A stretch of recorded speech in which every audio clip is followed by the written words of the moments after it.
बोल गंगा मैया की जय।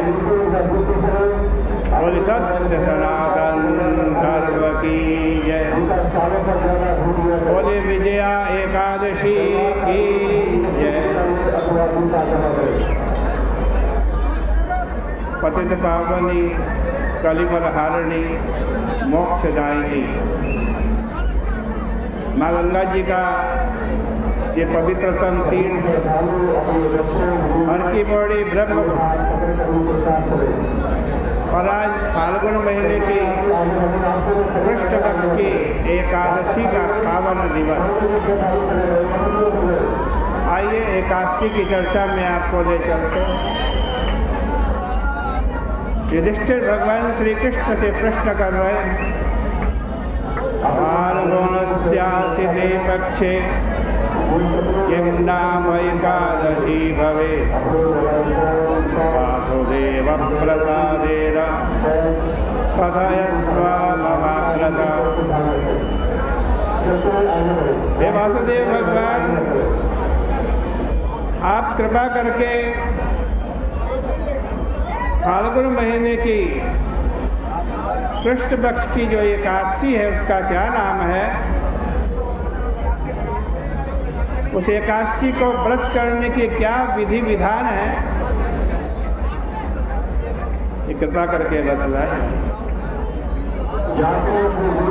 श्री कृष्ण उवाच, भगवान श्री कृष्ण कह रहे हैं, कथयिष्यामि राजेन्द्र कृष्णाया फाल्गुनी भवेत् विजयेति च सा प्रोक्ता कर्तॄणां जयदा सदा। हे राजेंद्र, फाल्गुन महीने की कृष्ण पक्ष की जो एकादशी है उसको मैं तुम्हारे सामने कहता हूँ।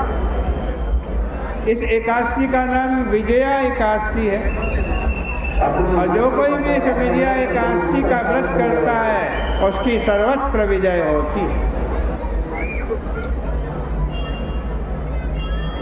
तस्याश्च व्रतमाहात्म्यं सर्वपापहरं परं नारदः परिपप्रच्छ ब्रह्मांडं कमलासनम। कह रहे हैं भगवान,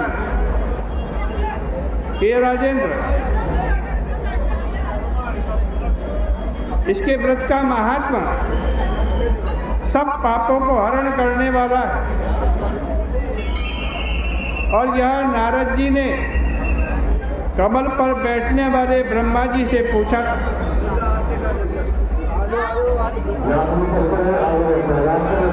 नारद जी ने पूछा था, हे सरश्रेष्ठ, फाल्गुन में जो कृष्ण पक्ष की विजया एकादशी है उस एकादशी का व्रत महात्मा कहिए।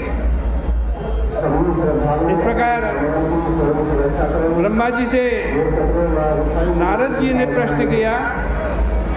तब ब्रह्मा जी ने कहा, ब्रह्मोवाच, ब्रह्मा जी कह रहे हैं कि श्रृणु नारद वक्ष्यामि कथां पापहरां परां पुरातनं व्रतं हेतत् पवित्रं पापनाशनम। ब्रह्मा जी कह रहे हैं कि नारद जी सुनो, तुमको पाप हरण करने वाली पवित्र कथा कहता हूँ। ये बड़ा प्राचीन व्रत है और सब पापों को नाश करने वाला है।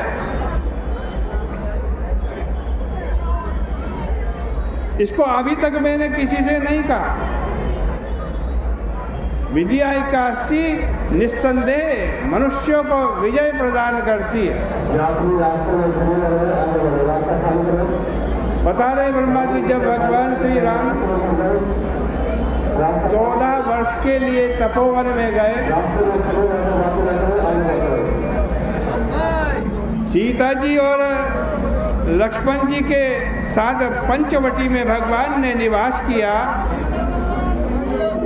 उसी वन में उनकी स्त्री तपस्विनी सीता जी को रावण हरण करके ले गया। उस दुख से रामचंद्र जी बहुत संतप्त हुए। वन में भ्रमण करते हुए आसन्न मृत्यु जटायु को देखा। फिर वन में विचरते विचरते कबंध नाम के दैत्य को भगवान ने मारा, राम जी ने। रामचंद्र जी से सीता जी का गंतव्य कह करके जटायु भी मर गया। फिर रामचंद्र जी की सुग्रीव से मित्रता हो गई। तब रामचंद्र जी के लिए बंदरों की सेना इकट्ठी हुई। फिर हनुमान जी ने लंका की अशोक वाटिका में जानकी जी को देखा। रामचंद्र जी की दी हुई अंगूठी सीता जी को देखकर बड़ा भारी भगवान हनुमान जी ने काम किया। फिर रामचंद्र जी के पास आकर सीता जी का सब वृत्तांत सुना दिया। तब रामचंद्र जी ने हनुमान जी का वचन सुन करके सुग्रीव की सलाह लेकर के लंका की ओर प्रस्थान किया। वानरों के साथ समुद्र तट पर जाकर वानरों के प्रिय रामचंद्र जी अथाह समुद्र को देखकर आश्चर्य करने लगे। विस्फारित नेत्रों से लक्ष्मण जी से पूछा, हे सौमित्र, किस पुण्य से इस समुद्र को पार किया जाए? क्योंकि मगर और मछलियों से भरा हुआ यह अथाह जल से परिपूर्ण समुद्र है। मैं ऐसा कोई उपाय नहीं देखता हूँ जिससे समुद्र को पार किया जा सके। लक्ष्मण जी बोले, हे पुराण पुरुषोत्तम, आप आदि देव हैं।